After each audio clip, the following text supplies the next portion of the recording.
Good evening, welcome to YK news. Nellore జిల్లాలోని మత్స్యకారుల అనుమానాలకు తమిళ బోట్ల తరలింపుపై కలెక్టరేట్లో మంత్రులు, ఉన్నతాధికారుల రాష్ట్ర స్థాయి సమావేశం నిర్వహించినట్టు మంత్రి కొల్లు రవీంద్ర పేర్కొన్నారు. బోట్ల తరలింపు వివాదంలో మత్స్యకార గ్రామ పెద్ద కాపుల నిర్ణయానికి రాష్ట్ర ప్రభుత్వం కట్టుబడి ఉందని మంత్రి తెలిపారు.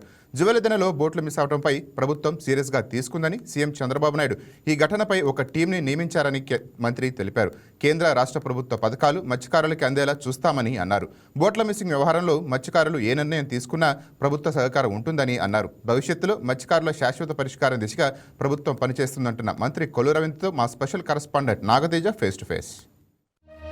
నెల్లూరు జిల్లాలో గత 15 రోజులుగా మత్స్యకారులు ఉన్నటువంటి అనుమానాలని గమనించి సమస్య పరిష్కారానికి తీసుకోవాల్సినటువంటి చర్యల మీద ఈరోజు రాష్ట్ర ప్రభుత్వం తరఫున ఒక టీమ్గా ఇక్కడ రావడం జరిగింది. దానికి ఇన్ఛార్జి మినిస్టర్ ఫరూక్ గారు, ఆనం రామనారాయణ రెడ్డి గారు, అలాగే సత్య గారు, మారిటైమ్ బోర్డు చైర్మన్, అలాగే కొండబాబు గారు, కాకినాడ ఎమ్మెల్యే, అలాగే మోపిది వెంకటరమణ గారు, ఎక్స్ మినిస్టర్, వారందరూ కూడా కలిసి జిల్లా కలెక్టర్ గారు, ఫిషరీస్ డిపార్ట్మెంట్ కమిషనర్ నాయక్ గారు, అలాగే డిఐజీ గారు అందరితో డిస్కస్ చేయడం జరిగింది. చాలా డీటెయిల్గా ఇక్కడ ఉన్నటువంటి సమస్యలన్నీ కూడా నోట్ చేసుకున్నాం.